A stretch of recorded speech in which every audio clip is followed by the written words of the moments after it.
Good afternoon. Today, the Supreme Court heard arguments in a case that could strike down the Affordable Care Act in its entirety. If the Supreme Court agrees with the opponents of the act, their decision could take health care away from 20 million Americans. It could take away protections from more than 100 million people with pre-existing conditions in our country and hurt the millions of Americans who have come to rely on the Affordable Care Act. Getting rid of the Affordable Care Act will take us backward to a time when people could charge a woman more for her health care than they could charge a man, simply because she's a woman. To a time when pregnancy could be considered a pre-existing condition. It will take away free birth control and contraceptive coverage for women. This is all happening at a moment when our country is suffering through a pandemic that has claimed more than 238,000 lives. And we all know that if the Affordable Care Act is struck down, communities of color would be hit particularly hard.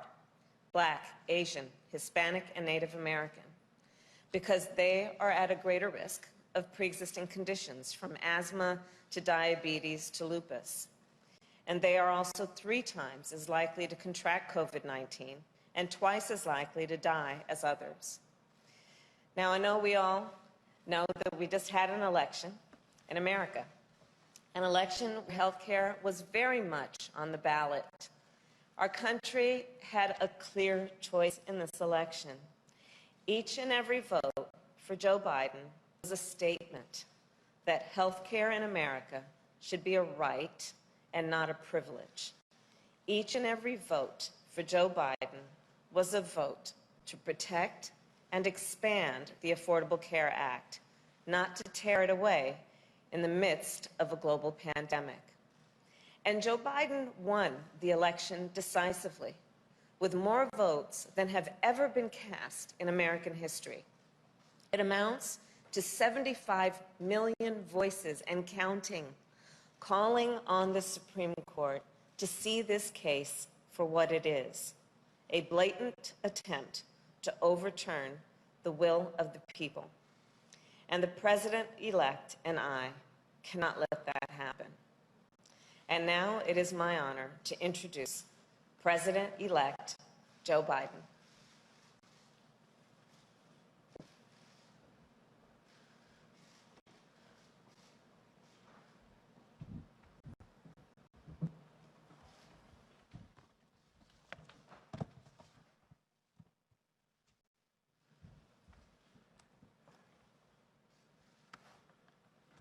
Thank you, Kamala. Good afternoon, everyone. This morning, as was stated, the United States Supreme Court heard oral arguments on the case of grave importance to the American people. This case represents the latest attempt by the far-right ideologues to do what they've been repeatedly failed to do for a long time. In the courts, in the Congress, in the court of public opinion, over the last decade, to eliminate the entirety of the Affordable Care Act. Twice already, the Supreme Court has upheld the landmark law, in 2012 and again in 2015. And the Congress, expressing the popular will of the American people on a bipartisan basis, has rejected numerous attempts, numerous efforts by President Trump to erase the law as well. Now, in the middle of a deadly pandemic that has infected more than 10 million Americans, nearly 1 in every 32 Americans, often with devastating consequences to their health. These ideologues are once again trying to strip health coverage away from the American people. The goal of the outgoing administration is clear from the brief they filed in the Supreme Court. It asserts, and I quote, "The entire ACA thus must fall," end of quote. Now, I'm not naive about the fact that health care is an issue that has divided Americans in the past. But the truth is, the American people are more united on this issue today than they are divided. Recently, as last month, a leading survey found that American people want to keep the Affordable Care Act in place by an overwhelming margin of 58% to 36%. 79% of the American people, including 9 out of 10 Democrats, 8 out of 10 independents, and 2/3 of Republicans want to keep the ACA protections for people with pre-existing conditions, which would be eliminated if this lawsuit were to succeed. This doesn't need to be a partisan issue. It's a human issue. It affects every single American family.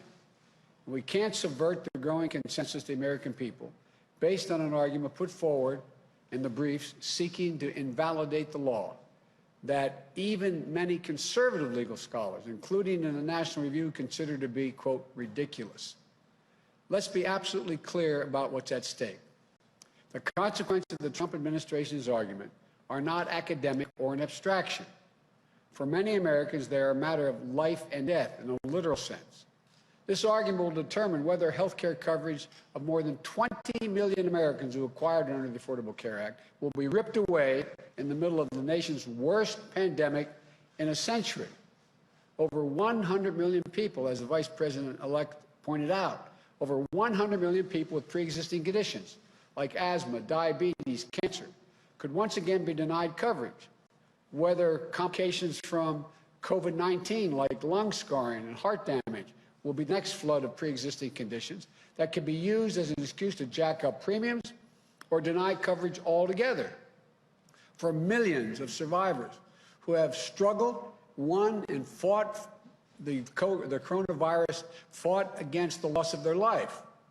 This argument is going to determine whether women, as is pointed out, will once again be charged higher premiums just because they're women, or seniors will see their prescription drug costs go up. And like kids who, whether or not they can stay on their parents' plans till age 26, whether annual lifetime benefits will be reimposed. So someone could walk in and say, die in peace, run out of your coverage. This isn't hyperbole, it's real as it gets. When a family is faced with the awful news of a child's diagnosis with leukemia, or a mom forced to battle against breast cancer, an accident that leaves loved ones unable to live the life they've always known, it stops your heart. It stops your heart. It wrenches your entire world right off its axis when that happens. And many of you know that from your own personal experiences. Believe me, I know the feeling, and many American families do as well. In that moment, the very last thing on your mind, the very last thing should be on your mind, is whether you can afford the treatment. Affordable Care Act was created to put a stop to that inhumanity. It was created to ensure that families thrust into their worst nightmare of their lives could focus not on money, but on the fight that really matters. Obamacare is a law that every American should be proud of. It's why people with pre-existing conditions are protected in this country. It's a law that delivered vital coverage, as I said before, for 20 million Americans who did not have coverage. It's a law that reduced prescription drug price costs for nearly 12 million seniors.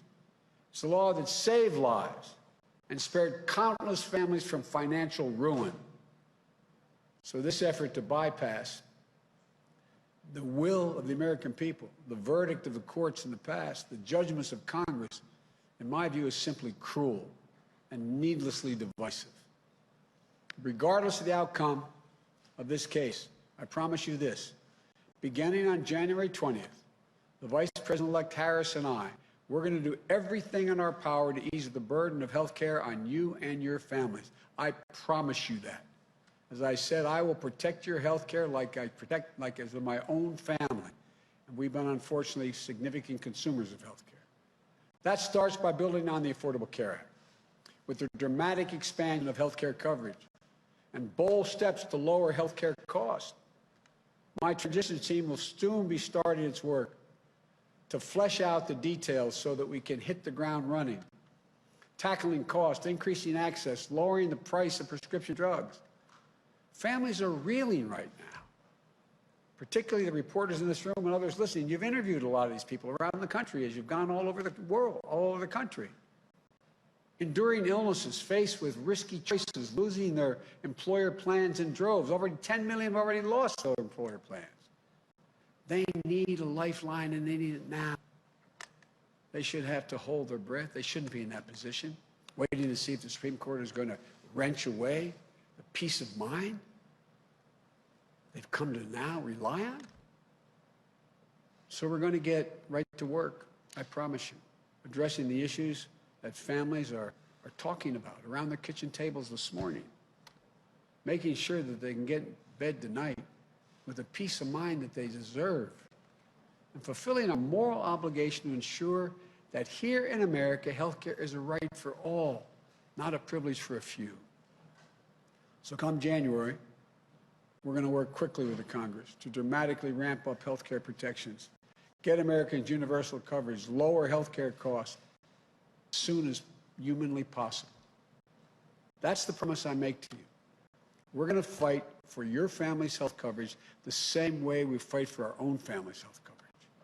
We want every single American to know, if you're sick, if you're struggling, if you're worried about how you're going to get through the day, we will not abandon you. That is a promise. We'll not leave you to face these challenges alone. We're going to get through this. We're going to get through it together. And we're going to build a healthcare system that puts you and your families first, and that every American can be proud of. I want to thank you all for listening. May God bless you. May God keep you safe in this COVID environment, and may God protect our troops. Now I'm told that we're going to have, we're going to take 5 questions or thereabout. Okay. Thank you, Mr. President. During the campaign, you said you were not naive about how difficult it would be to unite the country. It's now 3 days after you were projected as the president-elect. The president himself says he has won this election. His own administration has not moved forward to give you access to what you need to do to begin the work of your transition. Just a few minutes ago, the Secretary of State, when asked if he would cooperate with a smooth transition, he said there will be a smooth transition to a second Trump administration. I wonder if you have a message for the president who may well be watching right now, and how do you expect to be able to work with Republicans when so many have thus far refused to even acknowledge your victory? Well, first of all, we are already beginning the transition. We're well underway. And the ability for the administration in any way by failure to recognize this our win does not change the dynamic at all what we're able to do. We've announced yesterday, as you know, the health group that we put together today. We're going to be moving along in a consistent manner, putting together our administration, the White House, and reviewing who we're going to pick for the cabinet positions. And nothing's going to stop that. And so I'm confident that the fact that they're not willing to acknowledge we won at this point is not of much consequence in our planning and what we're able to do between now and January 20th. You have a response to Secretary Pompeo, and I also wonder, you warned during the campaign that as the walls closed in on the president, he would behave more erratically. Yesterday, he fired his defense secretary on Twitter. Are you worried that he's disabling the government? And what are you saying to the world leaders who are calling you at this point about the situation here? Well, first of all, I'm letting them know that America's back. We're going to be back in the game. It's not American alone. Number one, I've had the opportunity to speak with now 6 world leaders, and the response has been very fulsome, energetic, and they're all looking forward to being able to, from Great Britain to France, to Germany, to Canada, et cetera, and Ireland. So I feel good about the ability to. I said when we announced that the next president is going to inherit a divided country and a world in disarray. The reception and welcome we've gotten around the world from our allies and our friends has been real. I have a number of other calls to return, and so I feel confident that we're going to be able to put America back in the place of respect that it had before.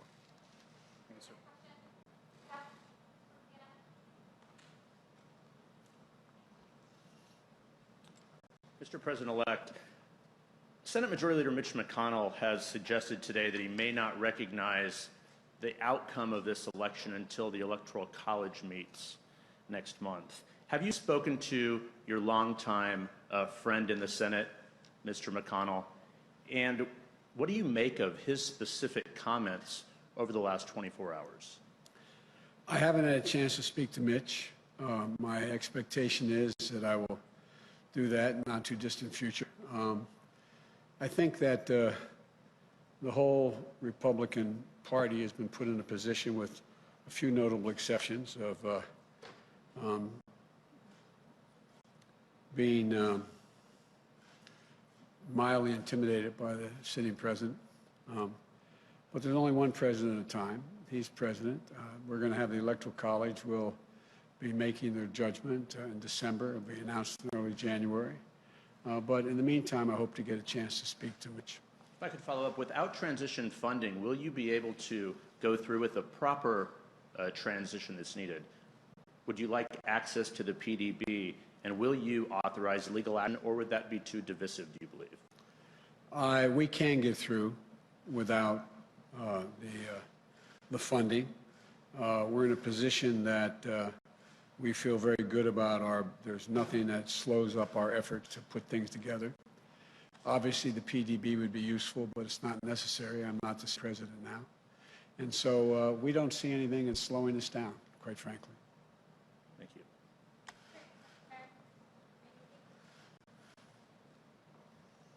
Thank you, Mr. President-elect, and congratulations to you both. Have you tried to reach out at all to the president? And if he is watching right now, what would you say to him? Mr. President, look forward to speaking with you. And you say that you are being able to move ahead without interruption, but to Jeff's point, presumably at some point you will need access to more classified information, secure facilities and the like. What options are you considering? How will you move ahead if the president continues to refuse to concede?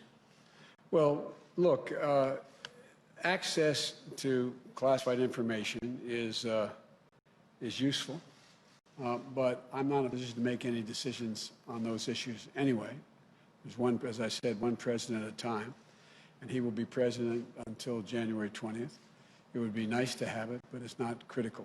And we're just going to proceed the way we have. We're going to do exactly what we'd be doing if he had conceded and said we've won, which we have. And so there's nothing really changing. But not ruling out legal action? No, I don't see a need for legal action, quite frankly. I think the legal action is, you're seeing it play out, the acts he's taking. And so far, there is no evidence of any of the assertions made by the President or Secretary of State Pompeo. Secretary of State Pompeo.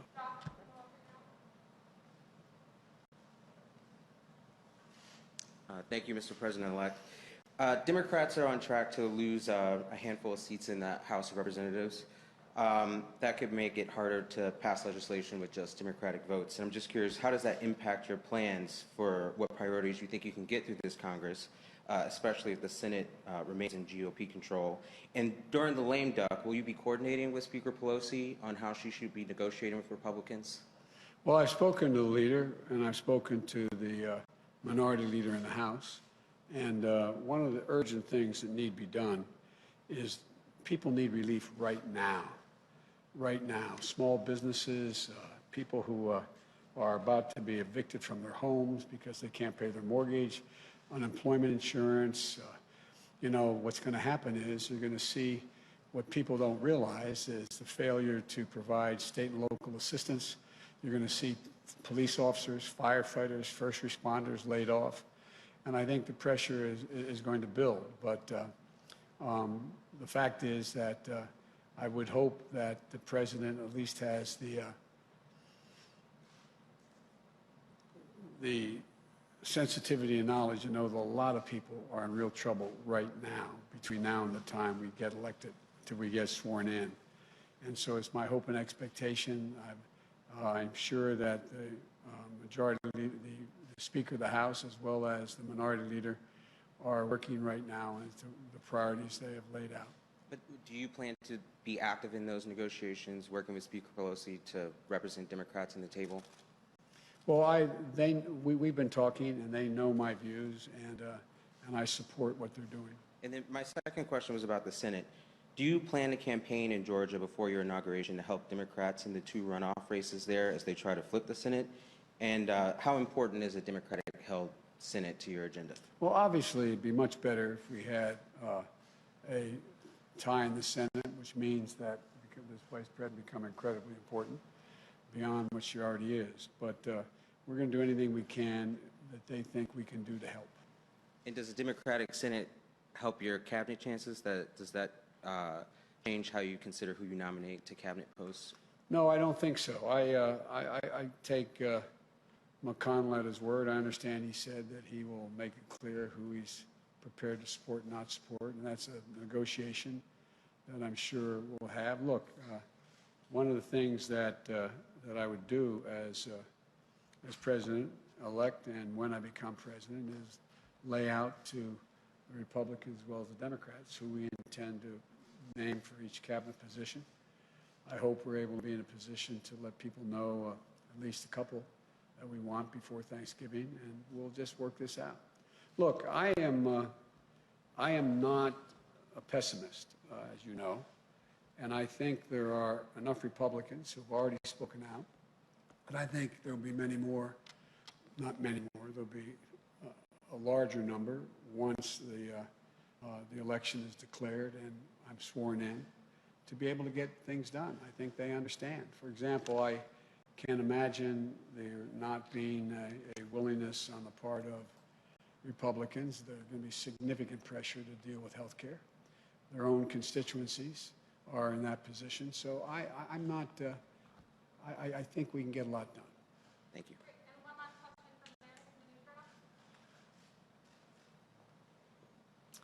Sir, what do you say to the Americans that are anxious over the fact that President Trump has yet to concede and what that might mean for the country?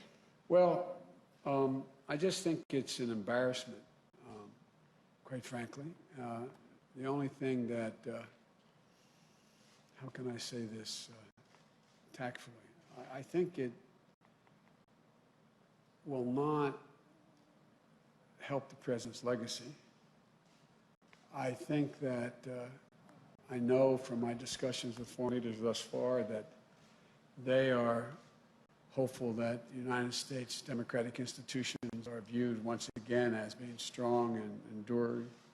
And but I think at the end of the day, it's all going to come to fruition on January 20th. And between now and then, my hope and expectation is that the American people do understand that there has been a transition.